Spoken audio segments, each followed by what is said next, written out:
Hello there and welcome back to Spain. Last time, well, we didn't do too much. We fought Portugal, basically set a stopper, or basically I eliminated from the colonial game more or less. And what we will be doing this episode is more or less continue the colonization. Try, I guess, get ourselves to India to take a province there. Other than that, we'll be once again trying to find the perfect moment to strike against Burgundy. Simply conquer them once and for all, because I really don't like the fact that they hold as much as you can see, they do hold quite a substantial bit of the empire. So I want to take them down, and well, it will be interesting to see how we'll pull this off, because apparently most of the cores to the nations that would have been in the area has disappeared. So that is not good for me or in any way. Because that means I'll have to conquer them through sheer force, and that is not something I like. What I can do then is basically break Burgundy to the point where, well, that they won't actually be able to stand back up again. And that could be very interesting to try, because I'm pretty sure it will be probably too difficult, so we'll simply have to wait and see. Last time I fought against them, things didn't go that well. I more or less got crushed, so we'll simply have to wait and see how it all turns out. Admin Tech 13 has been reached, and with it I get an increase in production efficiency by 10%, and I can now build plantations. So all in all, very good. I am very much still looking forward to level 14, so I can start upgrading my military a little bit further.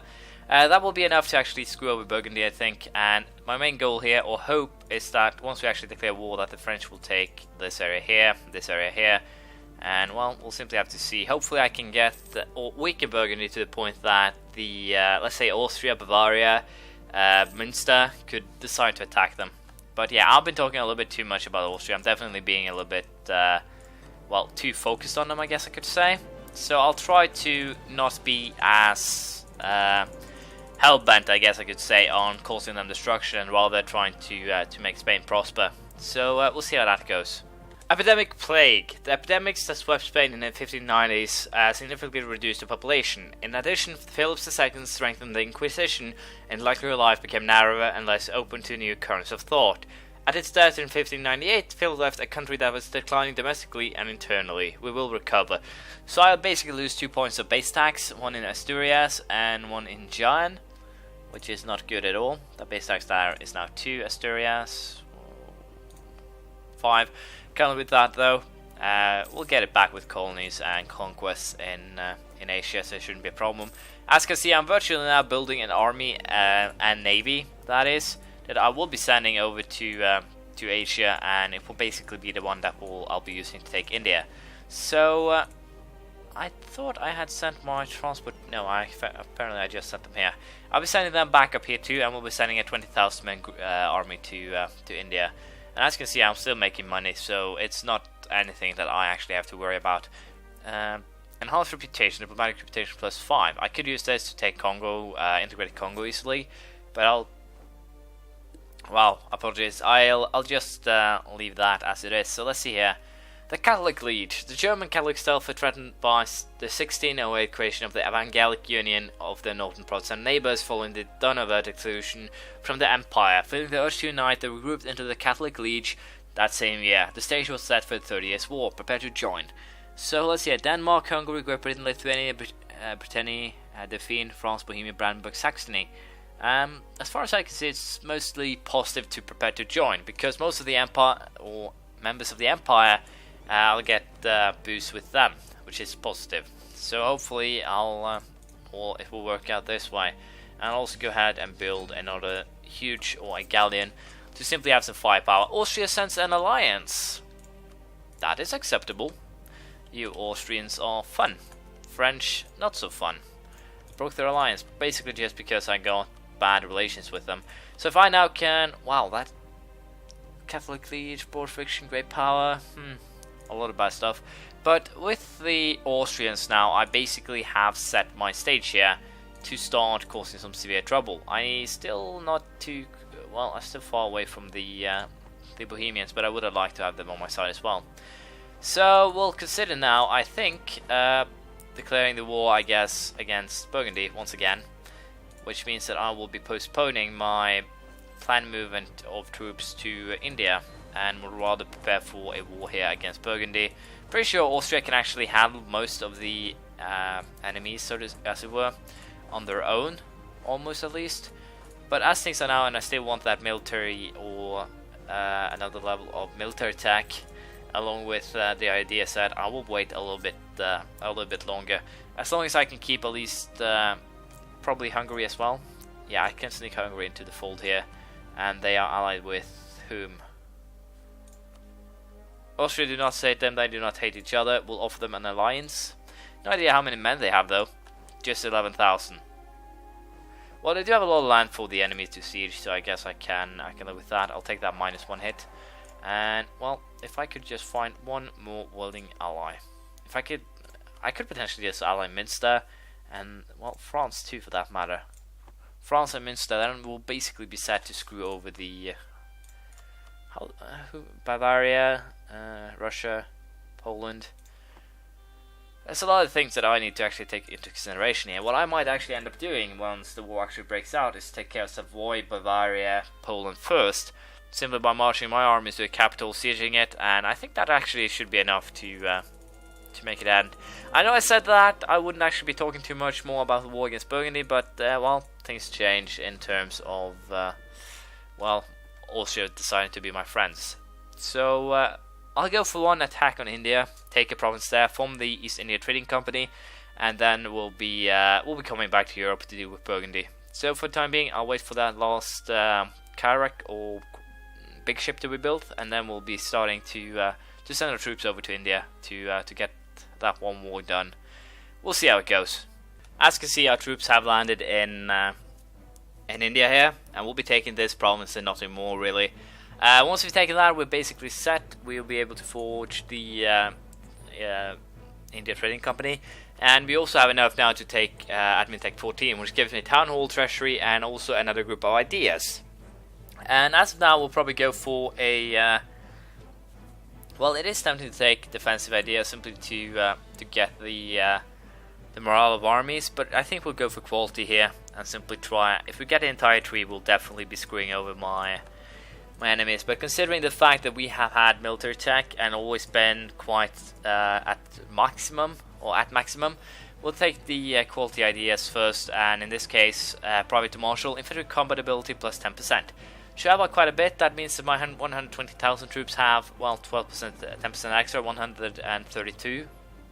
But I do have some, well, cannons as such, so it's probably just 6,000. But it will help at least in on the battlefield, because the front lines are limited. So depending on no matter how many men I actually throw into there, there's just so many that can fight at a time. So it will help. It definitely will. And also the 15 discipline bonus at the end will definitely be of importance. But as of now, we'll be saving for military tech 19, and once we get it, we'll be declaring war on Burgundy. And by then, we'll definitely be done with everything here in India. So that should be an issue here. Diplomatic technology advanced, post office and naval arsenal, which basically means that I get post offices and naval arsenals as name suggests, and I also get a trade efficiency increased by 10%. Which also is quite good. Should help my economy even out a little bit more. Remember that I have army maintenance at full right now, as well as colonies. I believe I only have 5 colonies now, considering the cost. No, only 4. That's weird. Do I have? Yeah, I actually have a colonist that doesn't actually have a job. That is a very bad observation of me. But I'll send him to the west coast and have him colonize something there. We'll also be colonizing the Isles here, so that's probably next on the list for the African colonies, but I'll probably keep 5 or 6 colonies up for the remainder of the game until there's nothing more I can colonize. But for the time being, as I said, take a province in India, and after that we'll probably not do too much. I think we'll see how it turns out. The nation of Münster, your faithful ally, is requesting that he comes to their aid in the Burgundian conquest of Friesland against Burgundy. They are part of the empire, and we are the emperor. Burgundy is allied with Poland, Bavaria, Pomerania, Milan, Savoy, and Russia. We'll accept that one. Naturally, we'll come to the defense of the Empire, and because of our superior strength and unmatched leadership, we have assumed leadership in war against Burgundy. From now on, we'll take care of all negotiations. Good for us. And if I already haven't, I'll go ahead and call hostile attitude. Of course, we're allied, and they decide to turn hostile. so I can't actually use them in the war. That is brilliant, but for the time being I'll simply have to, well, ignore it, I guess. We'll go ahead and build our mercenary army, and I'll be using this one to basically siege, and we'll be slowly moving in.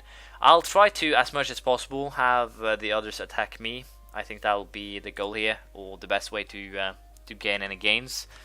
So we'll see if we can actually win this. But apparently it seems that it's only Burgundy, or there Russia, Ukraine joined in. Let's see if anyone else actually. Poland. It takes a while, but they are joining in at least.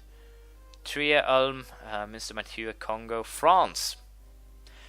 Quite an extensive list of allies here, and one of my colonies just finished. But yeah, apparently it seems that the one who will help me take down Burgundy is no one else than Münster, and that could potentially be a little bit fun. Apparently Burgundy joined their entire, or all of their forces into one army, and that should allow me to siege them from the south here.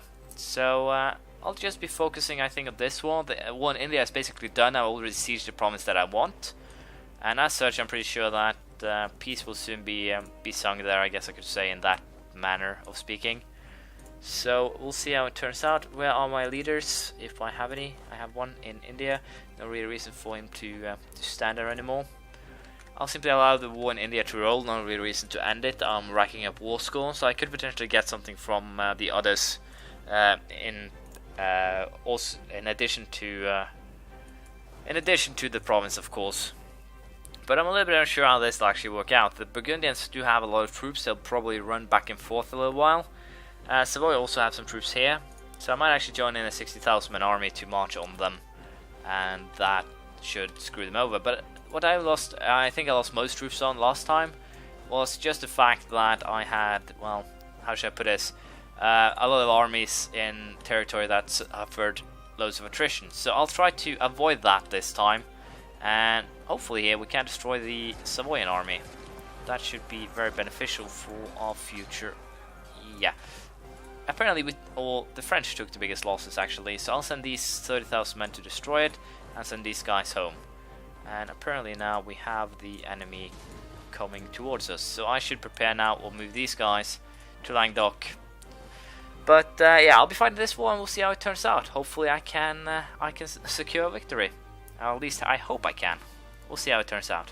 This is kind of hilarious. The Burgundians have what, 116,000 troops?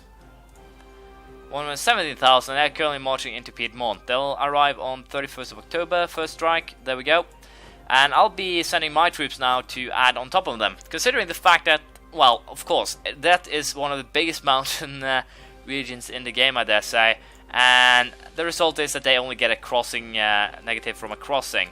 That is kind of ridiculous.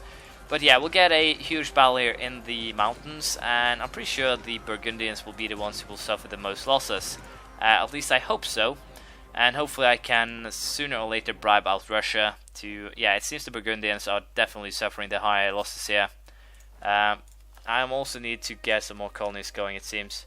I'm pretty sure I'll keep on saving my military points for the time being. Apparently I lost a colony here, that is why. So where's my army that is currently standing? Yeah, I should probably send you guys up there to help with the colonies. So I'll be sending these guys to 1, 2, 3, 4. That should work out just fine. Back to Burgundy and the battle in the mountains. As I said, I'm pretty sure they actually got a -3 terrain bonus too. So they should basically be slaughtered here. Apparently, or especially because of the fact that I have, well, a huge amount of cannons with me, and also we have better discipline. And Johan is actually pretty good fire general. As you can see, they're losing 700, 800, we're losing about 50. So yeah, pretty nice battle this.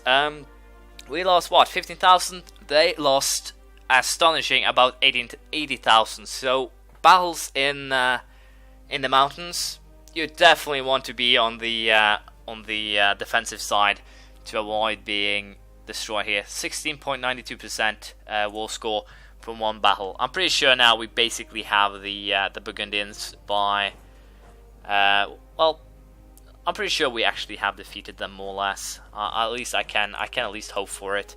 But for the time being, we'll be trying to get rid of the as you see, the Savoyan army. Just try and completely destroy it. There we go.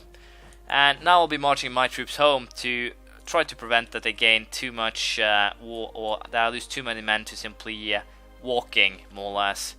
So what I'll be doing now is more or less getting sieges done, and I think I'll hire some more mercs. I do have a lot of money, and worst case scenario is that I simply have to wait a little bit to build some more colonies, so it's not really an issue there. But as you can see, we have Burgundy now by the scruff of the neck, basically. 172, well, the forces are still equal in number, but I'm pretty sure it doesn't actually, how should I say, measure up that way if we take in Russia in the equation. Let's see, Russia, 190,000 troops. How many troops does Burgundy have left? They have, well, 240, about 300, and so that's mean there are 100,000 troops total in other scenarios here. We have, I'm not sure if the Austrians actually joined into this war. They did not. But now they feel threatened again. So I could have had the Austrians here deal with Poland and, well, everyone else who could oppose the threat, but instead they decided that they did not want to fight. But as I said, here we have a huge Burgundian army. They should have quite some, or suffered quite a blow to their manpower. I have not, as you can see. So all in all, I came out of that exchange with a better result, and hopefully we can keep that score more or less. So for now, I'll be playing very defensively, trying to have them attack me. I'm a little bit surprised that they actually stand and fight under those conditions. But as I said here, we'll be trying to slowly but surely sneak our way forth, rack up their war exhaustion, and thus damage them that way. There's no real reason for me to fight any other way, and I think I can get Savoy out here if I do a little bit of a... No, they do not want to quit, but I could potentially have landed a siege army in their lands and then basically use that as a incentive, more or less, to have them quit the war. But for the time being, that seems to not be the case here. We do have some huge troops movements, and they will most likely end up attacking us. So I'm not really that I'm not really that scared about, I guess I could say. But this is kind of an issue here. They landed a huge army in my lands, or on my troops here. So I'll simply have to move my troops to rectify it to protect them, and hopefully we can get there in time. So with that in mind, we'll see how this turns out, but we'll continue next time. Thank you for watching. Please leave a comment, praise, criticism, anything you feel like, and we'll see if we can kick Burgundy's ass next time. I'll see you around. Bye.